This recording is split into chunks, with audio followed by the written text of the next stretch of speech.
كيف؟ يهديك كيف؟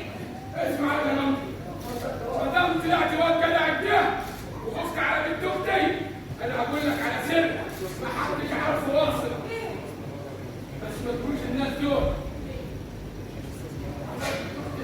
ما تهونش كتير وعندها فلوس كتير في البنك، ده كل ده مش هقول امها وابويا، وانا بقى عندي فلوس كتير واراضي كتير انتهجنا كلها مننا بعد عمر طويل، كل ده هتورثه عفاف وحبيب القلب. طب وليه عمر طويل ما نخلص؟ الله اكبر عليك.